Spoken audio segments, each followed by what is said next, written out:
Welcome back to Historical Tea with the Twins. My name's Kelly. And I'm Cardi. This week, in honor of Black History Month, which I know we're almost at the end, but it is what it is, we are going to learn about, I don't know if you can see that, Henrietta Lacks. This book is really good if you want to read it. The Immortal Life of Henrietta Lacks by Rebecca Skloot. It's very interesting. But I'm just going to jump right in unless you have any questions or housekeeping. Nope. Okay. I'm still a little bit stuffy and congested, so we're just going to deal with it and ignore it. Okay. So, Henrietta Lacks was born August 1st in 1920 in Roanoke, Virginia. She was born into a poor Black family, African-American family in Virginia. She was one of 10... Sorry, go back. What year? 1920. 20. Okay. She was one of 10 children, and her mother died shortly after she was born. I don't know when her mom died, but her mom died when she was young, and she died in childbirth for one of the 10 children, probably the last one, and she the last one. That's so stupid. She died, and her dad couldn't take care of the children on his own, so he moved them to somewhere else. I don't know where they moved to, but they moved somewhere else, and the children were divided up amongst family. So she went to go live with an aunt or an uncle, I'm not sure. So she went and lived with a different parent someone else because her parents couldn't take care of her anymore. She dropped out of school in the 6th grade. Which is a little bit younger than normal, but it's pretty common for people of this time period to only go up through 8th grade. Yeah, and she was poor and she was Black. She couldn't afford to go to school that much longer. So she was probably about 12 or so when she dropped out of school. So the 30s, 1932 maybe-ish. And then she had her first kid at 14. Poor girl. And the house that she lived at with her aunt or uncle or whoever it was, she lived with her cousin Day. And that's who... It's like an incest rape. I don't think it was rape. I think they loved each other. She had a kid at 14 with her cousin, Day, Lacks. I can't remember I think her maiden name was Pleasant. But she married her first cousin, which this is Virginia, so no offense to Virginia. In the 1930s. She married her cousin. She had her first child when she was 14. And then in 1941, they got married, and they had 2 children together by this point. She would have been 21. So so they were together for quite a while before they got married, and they had 2 children before they were married. And then shortly after they were married, they moved to Baltimore, and so that he could get a better life or something. He had a cousin or family up there, so they were I can get you a job in I don't know what they did, but they were tobacco farmers. Her family was tobacco farmers when she lived in Virginia, and yeah. So they had 5 kids together,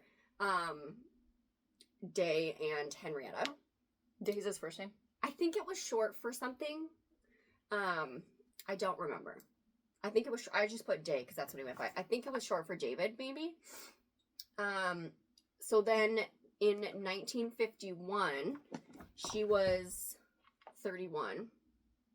She went to Johns Hopkins Hospital, which is in Baltimore, I'm pretty sure. Mm-hmm. And Johns Hopkins was one of the only hospitals in the area who helped or would treat poor Black people, African American people. So she went there to treat her because she was having, this was after her 5th child, she was having vaginal bleeding and some discomfort. So she went in, and then the doctor, upon an examination, found a huge malignant tumor in her cervix.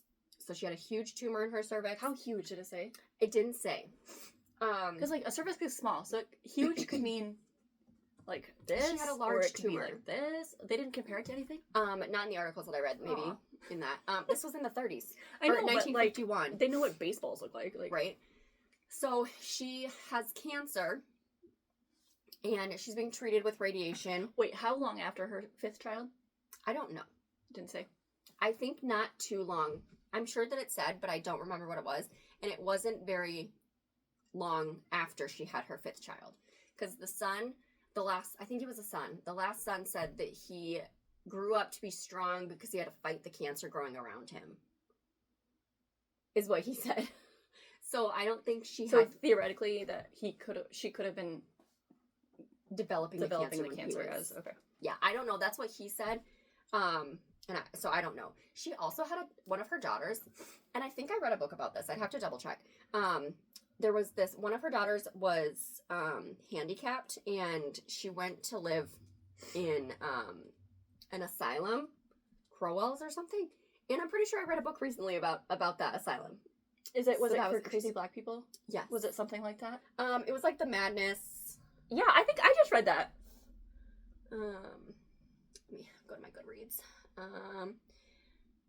It was, but I'm pretty sure they mentioned her in the book, but she died when she was 15, and they think that she might have had, based on her, I did not read that recently anyway, based on her, madness, Races and Insanity, and Jim Crow. Yeah, I read that too. Anyway, she died, and they think that maybe, she died when she was 15, Elsie, the daughter. She had some mental illness, and she was a little bit slower, is what they said, and she might have been, like, lobotomized. Of course, so that was crazy. Who wasn't? Anyway, so then a doctor at the time, so she's treated with the radiation, which is a standard treatment for cervical cancer at the time, and one of the doctors takes samples of her cells, of her, of the cancer cells and her, like the cervix cells and whatever. They take samples of that because that's what they did at the time. They did not tell her that they were taking samples. They did not get her consent to use the samples. They just took them, which was common practice at the time. They didn't consent. They didn't need consent at that time. Which, speaking of common practices that don't require consent, even today, if a woman goes into surgery, sometimes medical students will come in and do pelvic exams on the woman who is under anesthesia as part of learning, and it's part of the surgical paperwork you sign says something in there about it, but nobody ever reads that paperwork. Like, even I didn't read it, really. Like, I skimmed it when I did my... You were at a colonoscopy. People were already down there. I mean, true facts, but yeah, isn't that weird? Gross. Anyway, Henrietta, so she was... In January, she went to Johns Hopkins and was diagnosed with cancer. In August, she was having a lot of pain and a lot of discomfort, and she was not doing well, and she demanded that she be hospitalized, and she stayed there until October 4th when she passed away. She was 31 years old when she passed. So very young.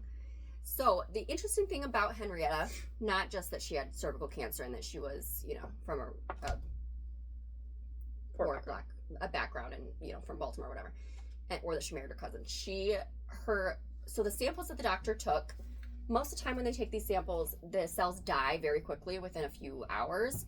Her cells, instead of dying, they would duplicate themselves every 20 to 24 hours.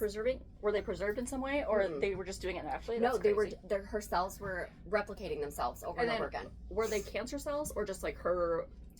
I am not sure. It didn't really say. I think they were cancer cells. I am not 100% sure. But her cells became very valuable in the scientific research. So they took her cells without the consent. They kept growing every, 20 to 24 hours. They would replicate. So her cells never died, which is why she's called that's why it's the Immortal Life of Henrietta Lacks. There's also a movie that Oprah was in, I don't know if it was based on this book or if it's this book's based on her life, but it's nonfiction. But there's a movie with Oprah in it if you wanted to see that instead of reading the book. So the gynecologist, Dr. Gay, Gey, he was one of the biggest cancer researchers at the time. Specific to gynecological cancers, or I think he was just a cancer cell person. But so her cells seemed to be immortal. They just kept regenerating over and over and over again. They kept duplicating. Even today, some 50 years later, we have 50? I don't know. When was it? 1931? 1951. That's 75 years. In all of the research I was doing, it kept saying 48 years. You know what? old is this book? I'm lying. I'm lying. I recently watched an unsolved mystery about D.B. Cooper, and that was 48 years ago. Well, this was in 2010, so that would have been more. Would have been closer to 50 years ago. That was in the D.B. Cooper documentary that I was watching. But still, in this, if they mention it in this book being close to 50 years, that would have been 60 years. Now it's 75 years. Whatever. However many years ago it was, her cells are still being used. They're still alive. And did the family ever cause a stink about this? You're jumping the gun. Okay. Anywho, so her cells are called HeLa cells. So H-E from Henrietta, L-A from Lacks. That's the line of cells that they have. And they've been used in all kinds of research to like research cancers and different, like most recently, her cells were used in the development of the COVID-19 vaccine and the polio vaccine. Oh. So her cells have been around for ages, and they continue to use them for research, and the family never saw any money. They had never had any consent. And there's been multiple products and multiple millions of dollars that have been produced. like earned because of her cells. So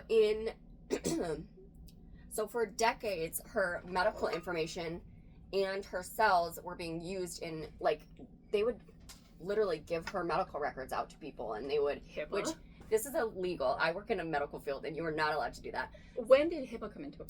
I don't know. I didn't look. But okay. I mean, okay, back then they did not need consent. Yeah. But now they do. So anything past when HIPAA started should be a violation. Yes. Or does that not count for retroactively?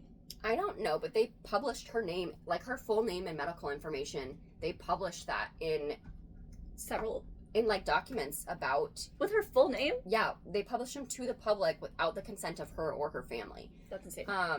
So there's a push in recent years. So I guess the story is that one of her great-granddaughters was like sitting in class, and they were doing a science project, and she heard about him. They had the cells, and she goes, "Oh my god, this is my great-grandma." Oh my god! Like, okay, but cool though. Apparently that's the story. Slay. So then her family was like, "This isn't cool, like we should," basically they're like, "I don't like this, we should get," I don't know that they were even looking for like monetary compensation. I think they're more looking for, like, you need, because of the situation in the 1950s and the Jim Crow laws and all of that, they felt that the hospital is using her cells and other women's cells, other people's cells in scientific research without their knowledge. It was just like kind of perpetuating this, like, they're taking advantage of these poor, not very well educated people, and they're making a profit on that. Very similar.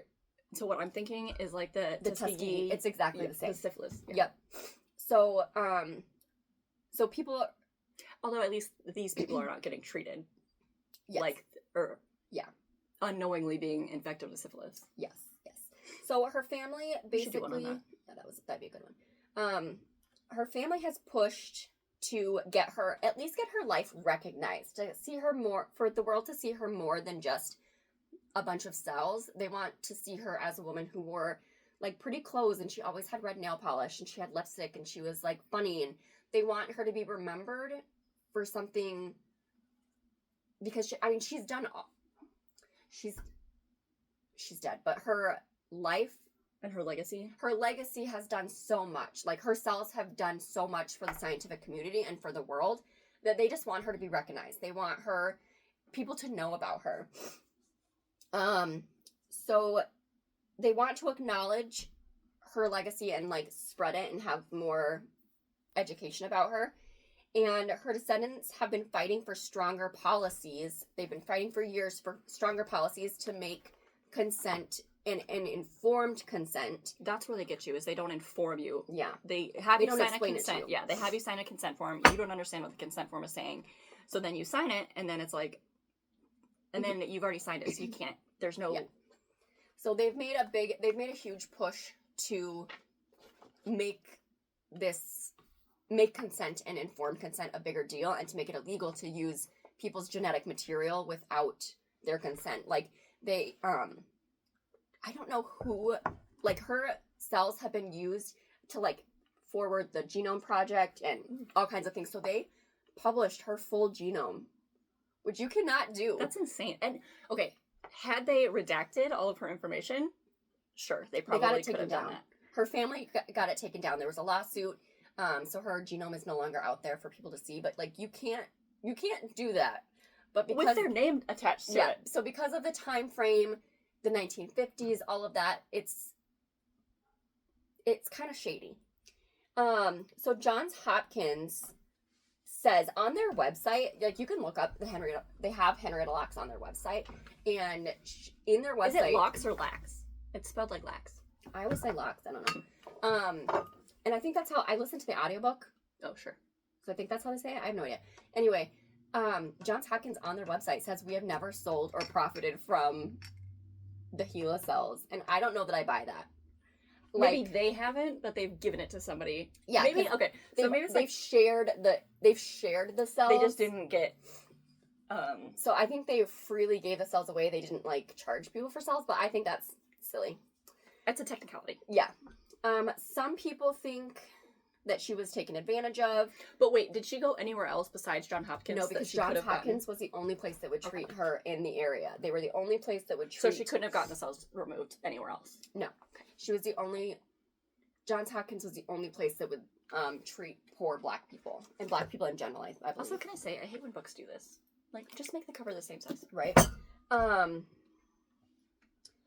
So, some people think that maybe because she died, I think she had an aggressive form of the cancer. I mean, obviously, well, especially if they didn't. I don't know how they did births back then, but if they were doing any kind of cervical checks, you think they would have felt it or caught it sooner. While she was giving birth. People think that if she had been white, or if she had been rich, for sure. If she had been white, she would have gotten better treatment. She would have gotten treatment faster, and they would have caught it sooner. But because she was poor and Black, they think that she, because of the time period and all of that, she could have gotten better health care if she had been white in that time period, because Johns Hopkins was the only place that she could have gone. And I think they had to drive. I don't know where Johns Hopkins is, but they lived in Baltimore at the time. So, basically, I'm just going to read anything else here. So basically, people have been saying, and the family's fighting to kind of show that this has, because of this and other things, that there is a pattern of, there's a pattern of preying on Black women in the 50s. They did this on purpose. Kind of like with what she mentioned, the Tuskegee syphilis project. You can look that up. That's super interesting. Where they took a bunch of Black people, told them they were being treated for various diseases, and they gave them syphilis. Well, I don't know that they gave. Okay, so they had syphilis, and they were told they were being treated for syphilis, and they were not, because the scientists were actually studying syphilis. They were basically doing a longitudinal study of syphilis to see how it progressed, and so they let all of these Black men, it was mostly Black men, continue with syphilis to see tertiary syphilis, like the end of syphilis, before they died. So it's super interesting, and maybe I'll do some research on that, and that can be one of our topics for coming up, because I think I've read multiple books about it. It's super interesting. Yeah, so basically she is someone we should recognize more in pop culture and mainstream literature and stuff, because she's really important to the scientific community, and especially in mainstream science, right? If you're gonna be using her that much, it's something you should know. And it's relevant today. The COVID vaccine, they're still using her cells, and I think she should get more recognition. She has done more technically than not that Louis Pasteur has not done his fair share, Madame Curie, but if we go by numbers, and if she's really been helpful in all of it, she's done more and nobody knows anything about her. Yeah. So a lot of people don't know about her, or they only know the HeLa cells, which doesn't, it's named after her, but it doesn't really do justice. But yeah, so basically, they took her cells, they never died, and they've been continuously using them. Do they know why they didn't die? Mm-mm. She's just special. Alien. So yeah, so her cells just didn't die like normal cells. Where do they just kept reproducing? I'm sure they keep them in a cooler or something. That's another thing. Sometimes non-informed, unconformed. What is it? Unconformed consent. Informed. uninformed consent is sometimes they will take, there's been like instances, and I don't know how prevalent it is, but instances where they will take like unused embryos, like the ones stem that cells and aren't, things. the ones that aren't, like when you do IVF, and the ones that don't make it through the clearing tests or whatever, Yeah, sometimes I take those for, because it's medical waste, so they can use that for like medical things. which, I mean, to me, I wouldn't care.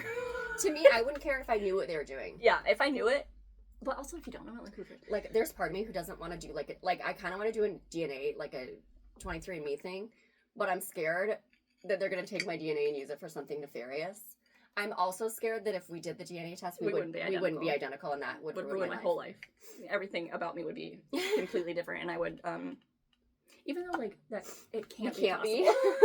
Like it's impossible that we're not identical, but just based on the mirror imageness. Yeah. But anyway, yeah, I think it's sketchy what they do with the like uninformed consent, and they take your biological waste and they do science projects on it. Like, it's sketchy, but I mean, I wouldn't care, but yeah, I understand why people care. I probably wouldn't care, but I do think that she deserved more recognition, and I don't know that I don't know, maybe I think that they should have told her what they were doing, and I think because of her circumstances, because of the color of her skin and how poor she was, they didn't feel like they needed to. But if it would have been anyone else, anyone rich or white, I think they would have been a little more careful with that. And they're also like taking advantage of her, A, like inexperience, and B, she went to 6th grade. Yeah, Like, she the wasn't, education level that she had. Yeah. Yeah. I do think she was taken advantage of. I do think she could have, I don't know. I think they might have been able to find it later. If she had 5 kids, they should have been able to find the cancer sooner, but maybe she didn't go to the doctor. I don't know. What year her son was born, or her last kid was born, versus what time frame they found that. Because if it was close enough, I feel like they should have found it when she was giving birth. Yeah, I don't know when. Yeah, I don't know. I think they also feed the cells sugar and stuff. I don't know. Today? I don't know. I think so. Yeah, I don't know when her last kid was born, but yeah. So that's all I have. Do you have anything? No, but if you know us in person, you want to read us, let us know. We can read this book. Yeah, I can definitely loan out this book because it's really, really good. I listened to the audiobook from the library, and then I saw this at Savers one day, so I got it for $3.50. But I remember it being good. It's a good read. There's pictures and stuff of her family. Also, like, look how cute her kid was. Is that her kid or is that her? That says that's Elise. 5 years before she went to the hospital. I don't know. You probably can't see that, but anyway, that's all I have. That's all she wrote. Yeah. Happy not Black Friday. It's not Black Friday. Happy Black History Month. Yeah, I don't have anything else. Sorry this is late. She was sick. I was sick. She was sick. It's a whole thing. Anyway. All right. See you later.